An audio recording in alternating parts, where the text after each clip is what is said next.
don't ever slow up, no I don't take shit. I got no love for the fakeness. If you wanna play tough and wanna hate this, I'll always show up. I don't ever slow up, no I don't take shit. Section 1. Listen to the conversation between Bob Wills, who is a foreign student advisor at a language school, and Angela Tung, who is a student, and complete the form. First, you have some time to look at questions 1 to 8 on the form now. Every word I move so descriptive like an adjective. I got a vendetta against people who patented being negative when you should be getting after it. I got facts over tracks, this and that, spitting slow, spitting fast. I could roast, I could gas, think I'm okay at last, but I don't know if that can erase all the past and the pettiness. A reflection of the emptiness, hilarious. You think you're worth my time, you're delirious, mysterious, because you hide behind a fake exterior, inferior. You know I'll always be a bit superior. Get off of me, this ain't no humble brag. I want you to You will see that there is an example which has been done for you. The conversation relating to this will be played first. Now that I've been put through hell, I never got anyone's help. I had to do it all myself. Hello, Foreign Student Advisor's Office. This is Bob Wills speaking. Can I help you? It's Angela Tung here, Bob. I'd like to make a request for special leave. Can I do that over the phone? Hello, Angela. You can make that request, but I'll have to fill the form. Let me get the special leave form. Okay, here it is. Tell me your student number. It's H for Harry, 5712. H 5712. Okay. What's your address, Angela? Angela's student number is H5712, so that has been written on the form. Now we shall begin. You should answer the questions as you listen, because you will not hear the recording a second time. Now listen carefully and answer questions 1 to 8.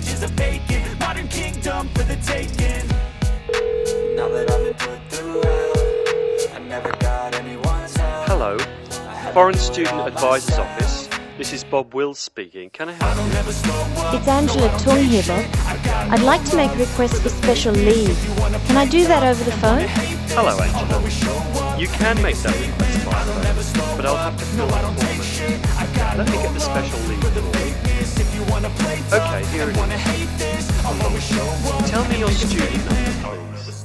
It's H for Harry, 5712. H 5712. Okay. What's your address, Angela? I live at 10 Bridge Street, Tamworth. 10 Bridge Street, Tamworth. And your phone number?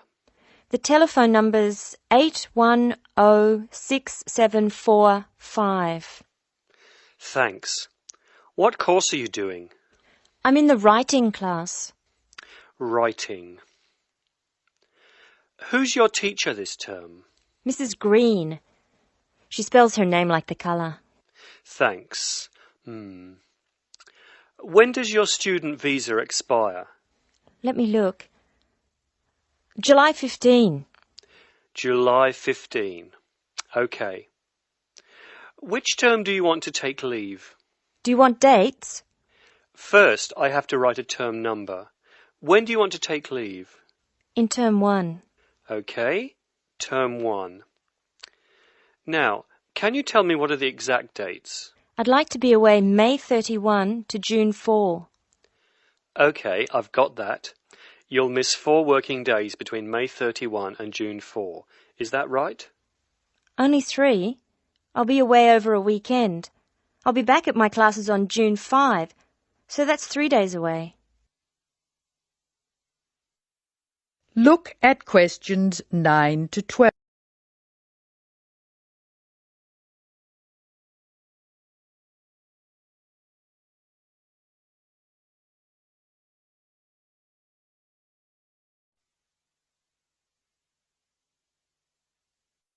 Now listen to more of the conversation between Angela and Bob and answer questions 9 to 12. Why do you want to take leave, Angela? I'm going to visit my Aunt May. She's my mother's sister. She and her husband are my guardians while I'm here. Where do they live? About 50 kilometres from here, near Armadale. Do you have to take so long if they live nearby? My mother is coming with me. She's come for a holiday, so she wants to have some time with May. And I want to spend some time with my mother too. Aren't you going home soon? I've applied to extend my time here. I expect to go home in 12 months. That is the end of section 1. You now have some time to check your answers.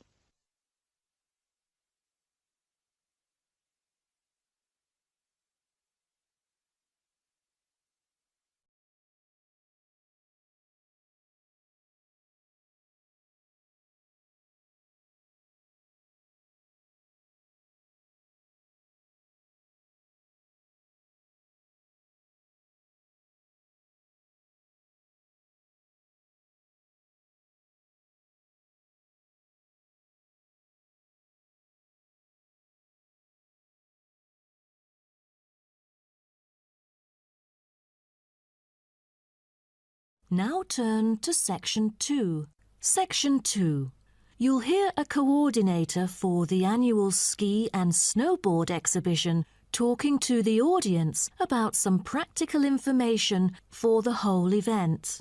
First, you have some time to look at questions 11 to 15.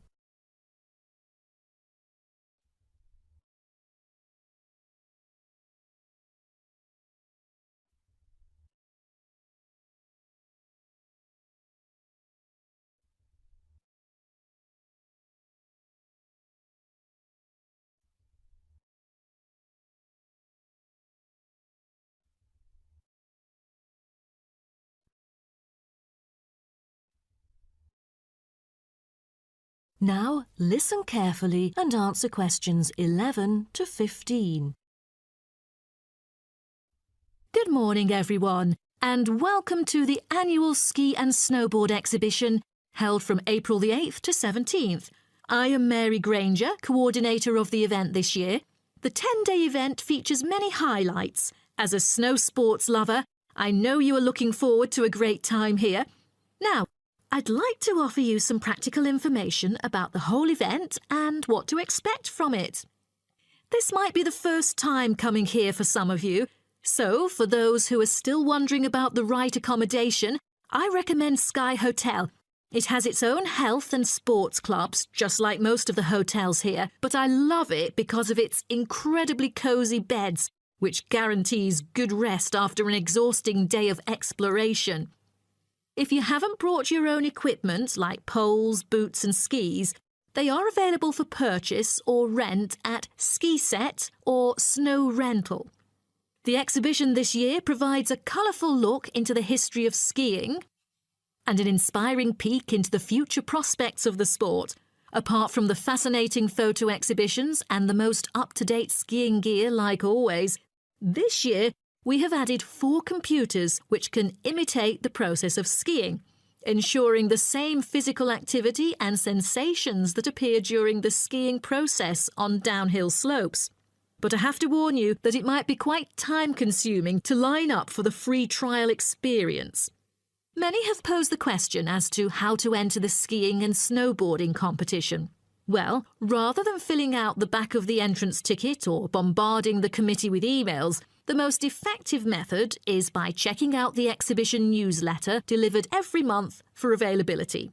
At the most beloved local event, the exhibition has also drawn attention from the press. Last year, massive media coverage was on the worrisome amount of snowfalls. In order to avoid the same predicament, several artificial skiing slopes have been built. With more participants this year, we have lowered the entrance fee, which has been widely reported to local newspapers. A bonus for our participants is the ski programme.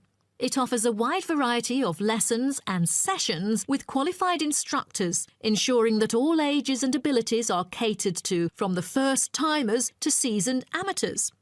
I strongly advise you to sign up for the programme, as it is offering an unprecedented 30% discount. That's mainly because we are cooperating with the programme organiser, who promises affordable prices only for the participants of the festival this year. Before you hear the rest of the talk, you have some time to look at questions 16 to 20.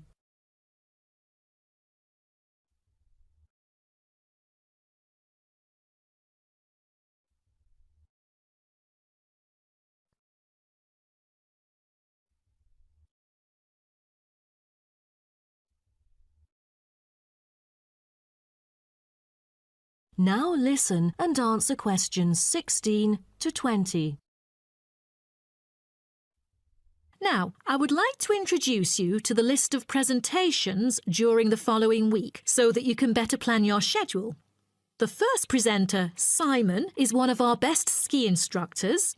As an experienced instructor, he will inform you about the dangers that face skiers and snowboarders. Accidents happen mostly to those who are careless or ignorant. Good risk management involves considering both the probability and consequences of an accident. The next speech, titled Solution, is given by Jamie Kurt. A list of problems may occur to novice skiers and snowboarders, so he is going to offer useful information for first-timers on choosing the appropriate gears, the right dress code and ways of protecting your skin. For instance, some of you may have rented the skiing equipment, but rental footwear is notoriously uncomfortable. Then, Jamie will provide instructions to help make your footwear fit better. The third speech is about a documentary introducing skiing and snowboarding and the difference between the two sports. It also depicts a group of snow lovers exploring new slopes with breathtaking views. The director, Andy Fisher, will be there, addressing the whole shooting experience. The fourth talk is about the tricks of skiing, presented by Harry Tyson. It is most useful for those who have already tried skiing, yet still need more practice to master the sport. Harry will teach you how to turn more skillfully. A lot of people can keep their skis roughly parallel, but there's no point if you make it hard to work with and slide around out of control. Useful exercises will also be suggested to improve your parallel skiing technique so that you can tackle steeper slopes and enjoy yourself more. Jason Smith will be the last presenter, mainly addressing towards advanced skiers. He manages to apply snow climbing into skiing. Climbing in soft snow, you are floundering around. Walking becomes harder. So, a good trick during climbing is to maintain a wider gait, approximately shoulder width, so that you are more stable while walking. This works for skiing as well. That is the end of section 2. You now have half a minute to check your answers.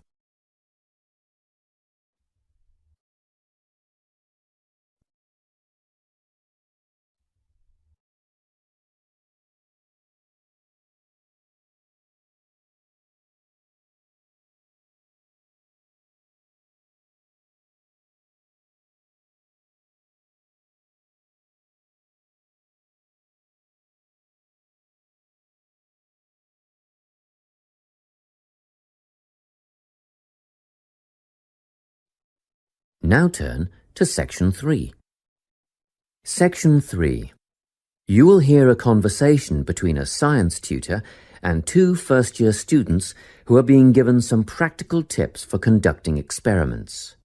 First, you have some time to look at questions 21 to 25.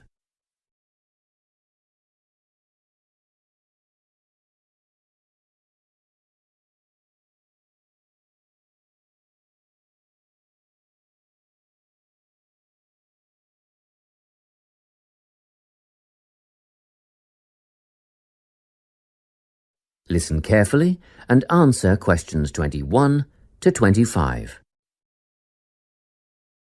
Now, Vincent and Tessa, I've asked the two of you to come and see me because I'm a bit concerned after that incident in the science lab last week. I realise that neither of you have had much experience in a laboratory before. Well, we mostly just studied theory at high school. And we rarely got the opportunity to carry out any experiments. Fair enough. But we must all abide by certain safety procedures. The last thing we want is for one of our students to get hurt. We understand that. Our priority is to make sure that the chemistry laboratory is a safe place, and actually, accidents can easily be prevented if you just think about what you're doing at all times. It sounds simple enough. It is if you always use good judgment, observe safety rules, and follow directions. We've read the rules on the poster inside the lab. And yet last week you were seen working in the lab without eye protection. What do you mean? I was wearing my glasses. Prescription glasses are not safety glasses. You must always wear the goggles provided. You'll find they fit quite comfortably over your ordinary glasses. Oh, I see. Just make a habit of putting them on before you start and keep them on until you are finished. And another thing, never eat or drink while in the laboratory. What? Not even water? Not even water. At least not until after clean-up. Then be sure to wash your hands thoroughly with soap and hot water and dry them on a clean towel first. And Tessa, your hair should be tied back when you're in the lab. It's not that long. Still, it poses a hazard when you're working with chemicals or a naked flame. If you can't tie it back or pin it up, see if you can tuck it into a cap or something. Yes, I can do that. Thank you. Now, Vincent, last week you wore a t-shirt and trainers in the lab. The rules clearly state that long-sleeved shirts and leather shoes must be worn. Oh, yes, I remember. I was late getting back from sports practice and I didn't have time to change. Well, it mustn't happen again. Okay, I'll see that it doesn't. Good. As for the rest of the safety precautions, refer to the safety poster inside the lab and you shouldn't have any problems. Before you hear the rest of the conversation, you have some time to look at questions 26 to 30.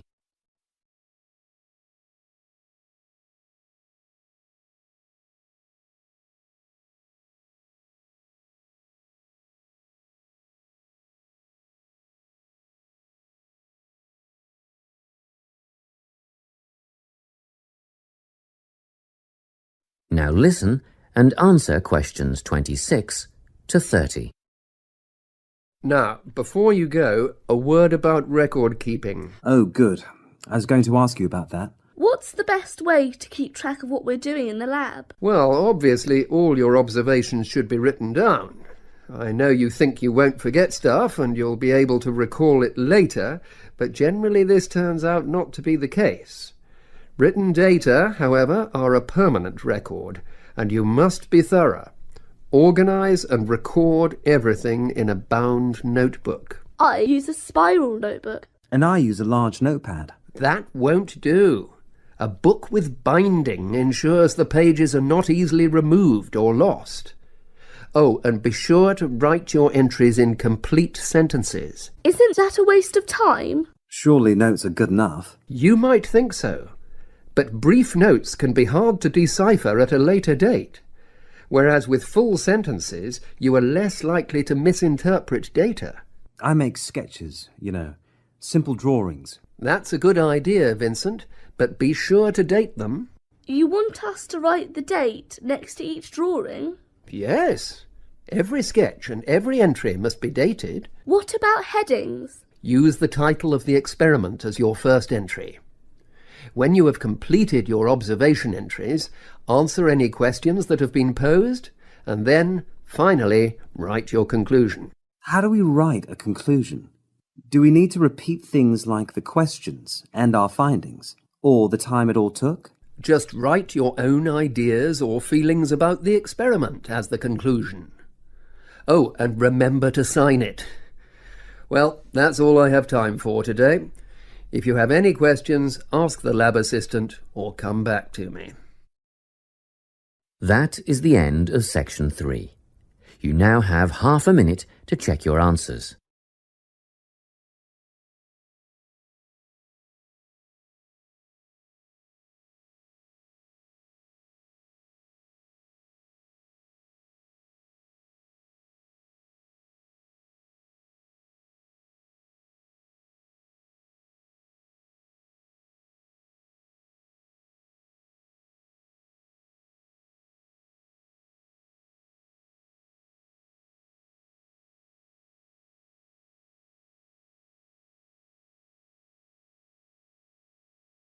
Section 4.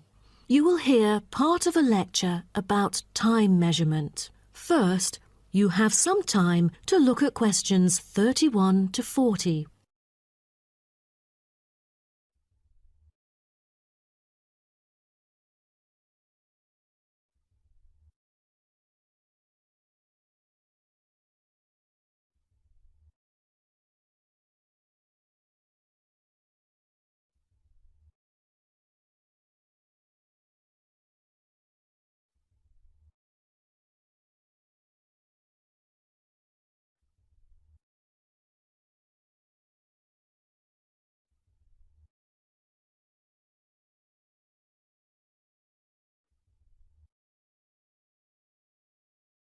Now, listen carefully and answer questions 31 to 40. Good morning, everyone. Today, I'm going to talk about the research project I've been involved in on time measurement. Do you know how time is measured? Consider how we measure length and how, with time, we encounter a difficulty. Before we could grasp it, it would slip through our fingers. In fact, as we can see, we are forced to have the resource to measure something else, the movement of something in space or a set of movements in space. All the methods that have been employed so far really measure time by a motion in space. The measurement of time is no easy matter, a scientific unit only arrived at after much thought and reflection. As the most primitive form of measurement, the sun seems to be natural. Ever since man first noticed the regular movements of the sun and stars, we have wondered about the passage of time. Prehistoric people first recorded time according to the sun's position. To start off, let us take noon, which is when the sun is on the meridian at the highest point of its course across the heavens, and when it casts the shortest shadow. But this measurement, which was regarded as a major one in ancient times, was less important than the natural events that occurred. The earliest natural events that had been recognised were in the heavens, but during the course of the year, there were many other events that indicated significant changes in the environment.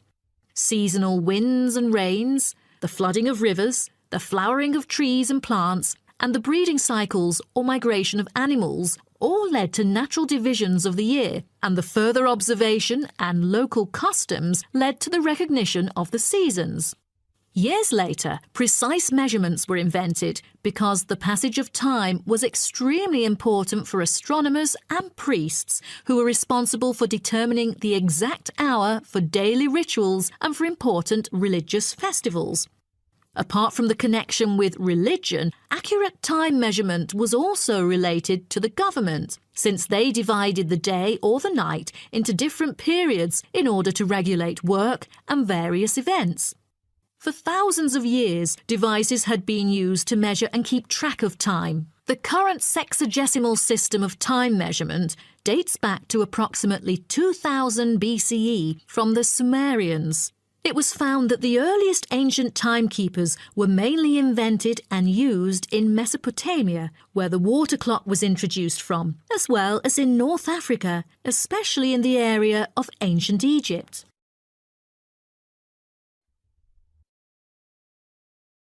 So, now I'd like to introduce you to some of the most well-known ancient timekeepers, as well as the disadvantages of them, for which they were replaced by various new forms of clocks that were used afterwards. A sundial is a device that tells the time of day by the apparent positioning of the sun in the sky. In the narrowest sense of the word, it consists of a flat plate and a gnomon which casts a shadow onto the dial. As the sun appears to move across the sky, the shadow aligns with different hour lines which are marked on the dial to indicate the time of day. However, it was quickly noted that the length of the day varied at different times of the year. Therefore, there could have been a difference between clock time and sundial time. In addition, the sundial was of no use at night, so a water clock was invented. The water clock, or clepsydra, appeared to have been invented around 1500 BCE and was a device which relied on the steady flow of water from or into a container. Measurements could be marked on the container or on a receptacle for the water. It was reliable, but the water flow still depended on the variation of pressure and temperature from the top of water in the container. As the technology of glass blowing developed, from some time in the 14th century, it became possible to make sand glasses. Originally, they were used as a measurement for periods of time like lamps or candles. But as clocks became more accurate, they were calibrated to measure specific periods of time. The drawback, however, as you can imagine, was the limited length of time they could measure. The last timekeeper to be introduced is the fire candle clock. Candle clocks took advantage of a simple concept, the slow and consistent nature of a burning wax candle. By utilising this process, our ancestors were able to keep steady track of the time. The clocks were created by engraving the length of the candle with evenly spaced markings. Each marking represented a single unit of time, and as the wax burned down, each hour would disappear. However, the drafts and the variable quality of the wax mainly influenced the time of burning. Like oil lamps, candles were used to mark the passage of time from one event to another rather than tell the time of day. That is the end of section 4. You now have half a minute to check your answers.